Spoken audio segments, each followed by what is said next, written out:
in a nutshell, the full guard. And what I've noticed is when people start playing the full guard, they either have someone that's not understanding what their job is inside the full guard, so it's easy to manipulate and play them, or the person's very good at playing inside the full guard and they tend to open their legs up really early and give away one of their most weapons. So what we're going to do today is I'm going to go through the foundations and fundamentals of being inside someone's guard as a nutshell. This is kind of the rules that we try not to break, that we try and follow. Obviously there's always exceptions to the rules with everything that we do, but as a general, this is where we want to play. Okay, Ken, on your back, I'm inside your full guard. Real simple. I always want to play to what we call the inside position. So one of the things I want to get used to is that if I get broken down, I don't want my hands coming away from the body. My partner will by default get the inside position, overhook, underhook, and better control. So for me, every time my partner breaks me down, my hands come onto the inside. So if he tries to overhook or underhook my arms, and this gives me this really nice mechanic to be able to get back into my guard again. Right, so we're going to start with here, and we're going to start broken down. And my partner's job is, he's just going to be a little bit annoying, I'm going to be a little bit annoying, and this is called inch by inch. I put one knee in his butt so he can't follow me. And all I try to do is get my hands back onto his belt to get posture, or have him open his legs. His job is to try and stop him.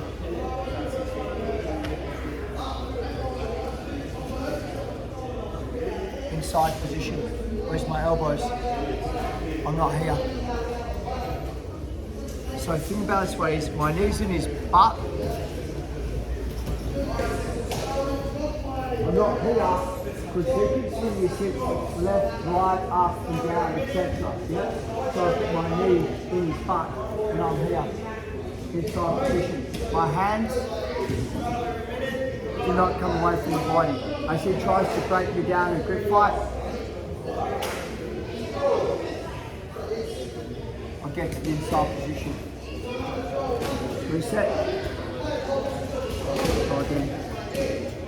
It's a little bit, what are you guys trying to do? Anytime that you bring your hand backwards, it's going to get his knee on the inside, and that's the inside position.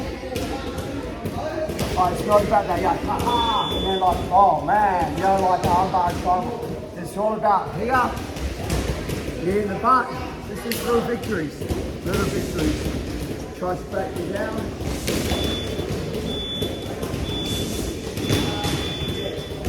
Little victories, inside position. That's fine up, that's it, right. No hands on the ground. Let's do the next part.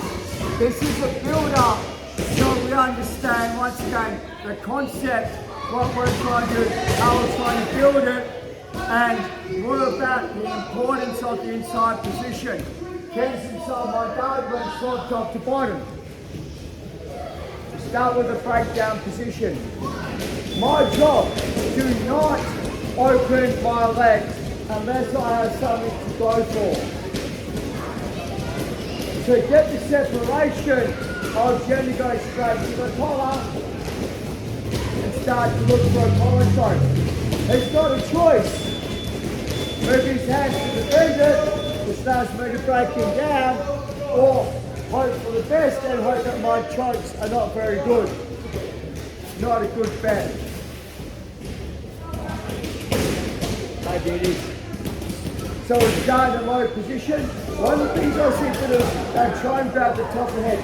The downfall of that is if I grab the top of the head, his right hand goes to inside position on my bicep. He has the inside. I can't control him.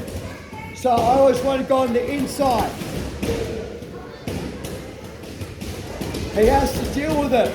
If my partner tries to grip, my partner tries to posture up and not do that, grab the back, lasso, choke, cross collar choke.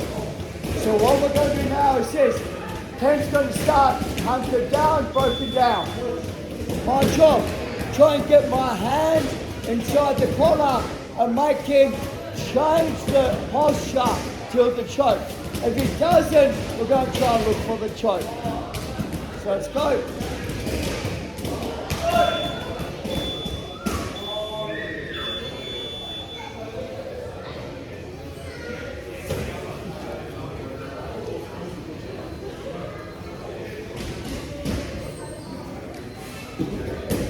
So, he's not getting the guard pass. This is what I said to you guys, it's about being as annoying as possible. I don't have to submit him. I don't have to open my legs. He can't get posture to pass my guard. Sooner or later, he's either going to stiff arm and give me an arm bar, or he's going to ignore the choke and give me the option to try and do the choke. Grab someone new, 1, 2, 3, same deal.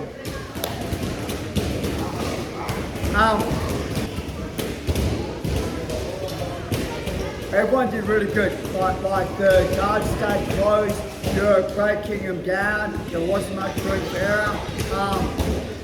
If you shoot the triangle or if you shoot the arm bar, they're generally in the inside position. They've got more chance of defending it than you have of getting it. I'm going to cover that a little bit later on, not today. I'm going to cover that a little bit later on. I'm happy to move forward. If you guys are all happy with what you've done so far, inside position. Okay, drink, 1, 2, 3. Omar. Win friends and influence people from your guard. Look at it, let's do it. Number 1. If my partner's fighting on the inside position, I don't need to try and get under. It's a waste of time. He has the inside position. I accept it. I'm going to break his frame down, but he doesn't know it. I raise my hips, I pull my feet in and drive. As my partner pushes, I do an abdominal crunch, put my knees forward, and take my partner down. I'm always on the end of the lever, the head, so he has to grip mine. The elbows are now technically away from the body, they're on the outside position.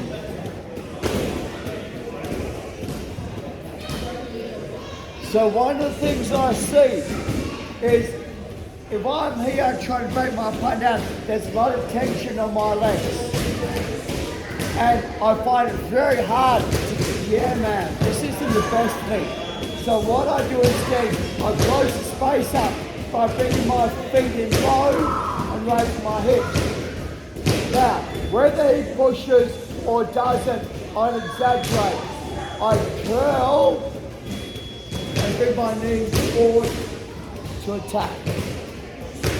Now, the part I see people make a mistake is that they try and bring their knees forward.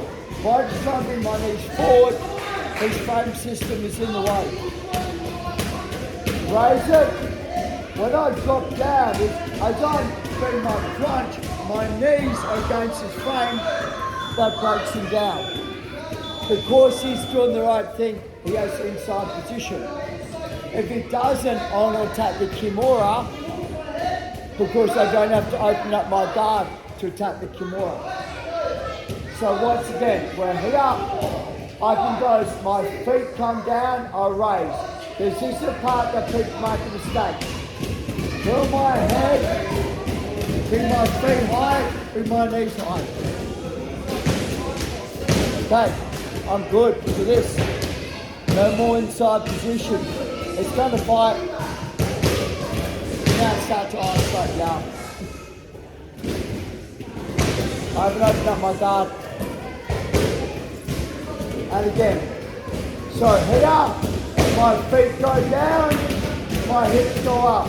Before I drop, abdominal crunch. So I'm meeting him. On the outside, I'm happy. Hip switch. Take the arm. Yes, take it now. Bring it down.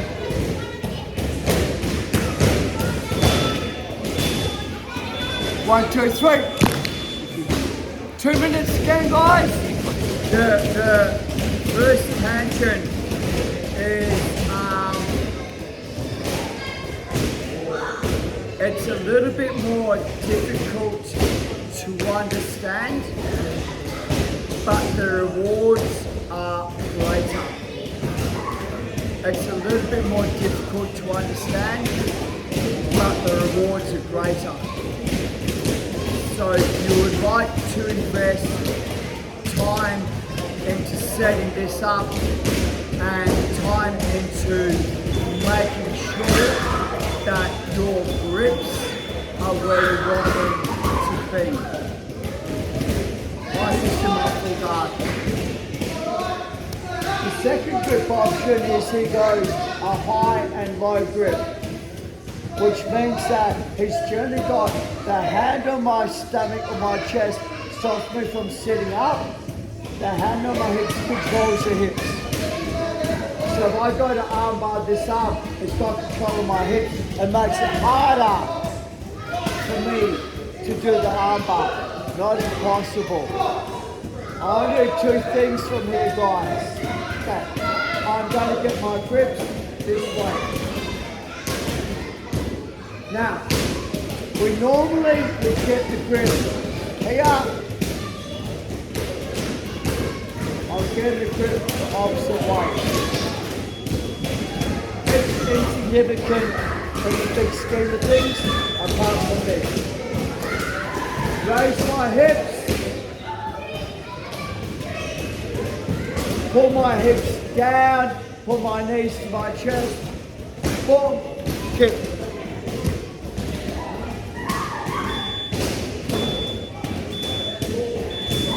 Sweep, mount, arm control. Now,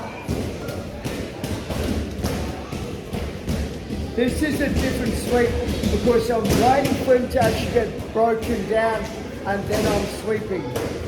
A lot of the sweeps are done when we're up here, like the last sweeps are done from here. My legs are open, he's on his knees. So this one, come under, cross grip, hand. Raise my hips, take my partner down, now what? Scissor.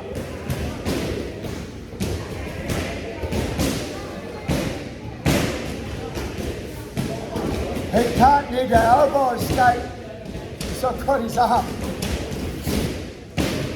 So he's generally going to go, I'll use the other hand to hit the elbow. That's it.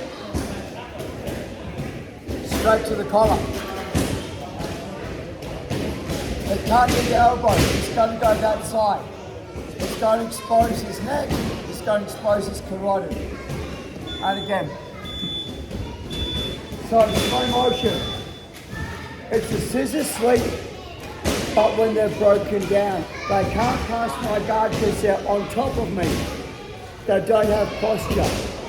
This is the hardest part, that. And it doesn't feel that bad to him.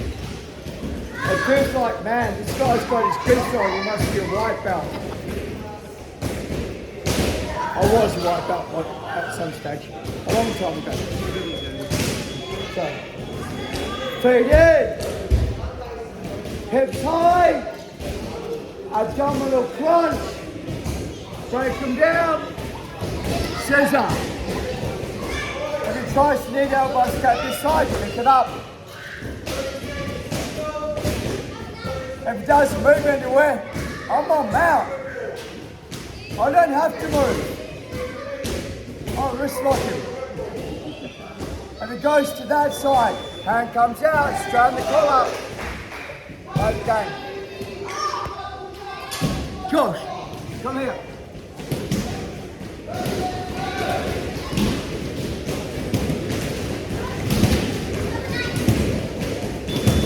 So, stay your grip.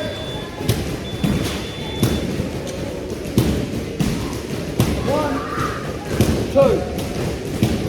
Hips high. Hips low. Don't break them down. Scissor. Lift it up. Good move, cowboy.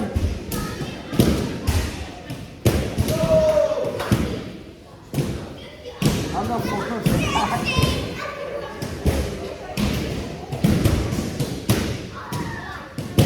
Okay, a new partner, 1, 2, 3.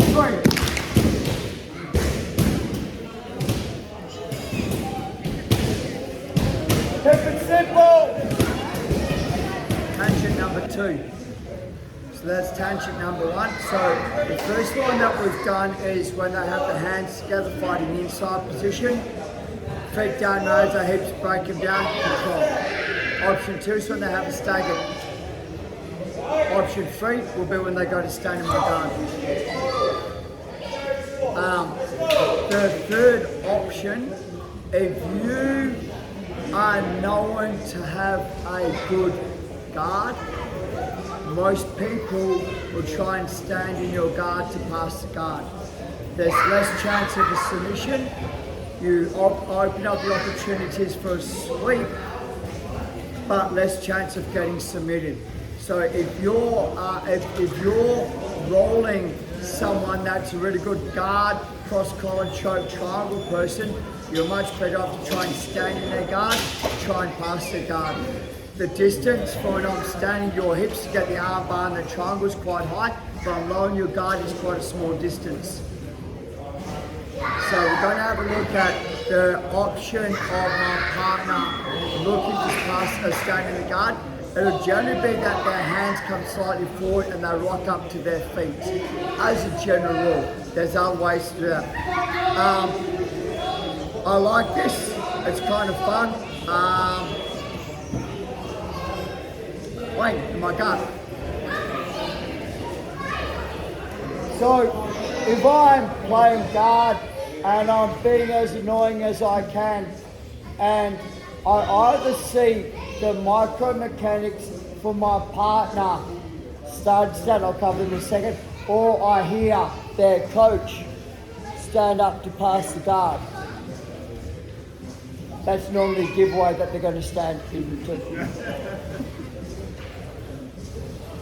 First thing, reach, get hold of the belt this way. Okay. Take them down. Anytime, go stand in my guard.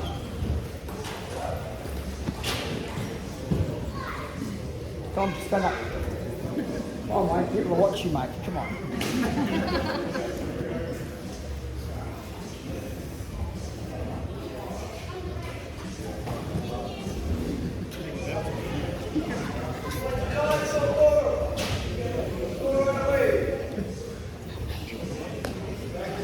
It's one of the most annoying things. I know you're going to stand in my guard, I'm on the belt.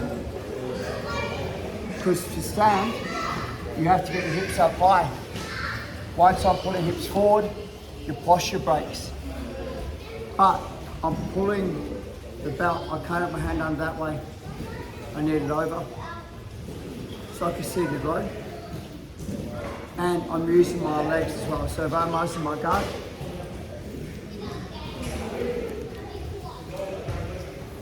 if they don't have a belt on, grab on the inside of their pants. You got a belt on? Okay, good. So,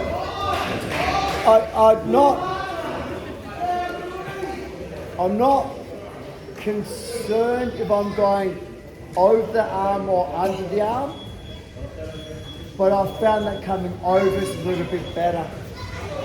They're generally going to, once they fit, they're going to move their hand anyway. I've got a good grip. So, it's a really easy way.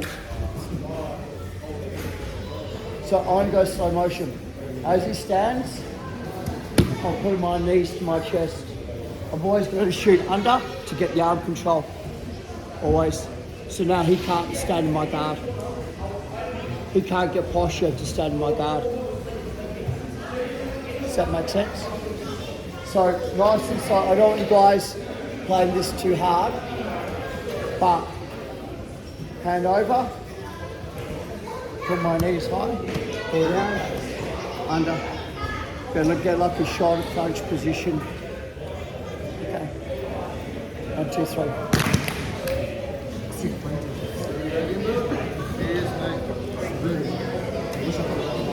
Okay. Look, I'll put this together so you guys kind of, and it's gonna hopefully answer some of your questions that you may have moving forwards. So I want to just explain a couple of things, and hopefully it'll just cover a couple of the what if scenarios that might come up. Marcus in my guard. If I'm doing the belt grab and he stiff arms from here, go back. First one, look, boom, break him down. So anytime that I'm here and he's trying to stand but I can't break him down because it's stiff arm, I simply switch my grips. The issue I have is that his knees under my ass, so I need to always make sure I'm back in line. That's like, just need to walk. From here, once again, I like to do this, push, shove, and now start your grip. If you get to the stage where you're here and you're having trouble doing the sweep, so open up the collar. Just go straight to your collar choke. If my partner's hands are here and I break my partner down, boom, and now I feel him start to get posture to try and stand so he keeps his head low, I go straight to the belt. If he tries to get posture now, I grip break and break him down the belt. Oh, we're off camera. If my partner steps up on a leg, every time my partner steps up, underneath it, we take it. Every time they step up, underneath it, take it. So we're going to do a little bit of a role play now, just to finish off. We're going to start off inside the guard, and we're going to start here. My job, break him down. When I break him down, we swap over. They can have these grips, kind of whatever he wants to do. My job, I've just got to be as annoying as I can, try and break him down. The essence is this: low feet, high hips, abdominal crunch, break him down, high. That's the essence. He can't pass my guard from here. I generally go let him up. Now I just go straight to the belt because I'm annoying.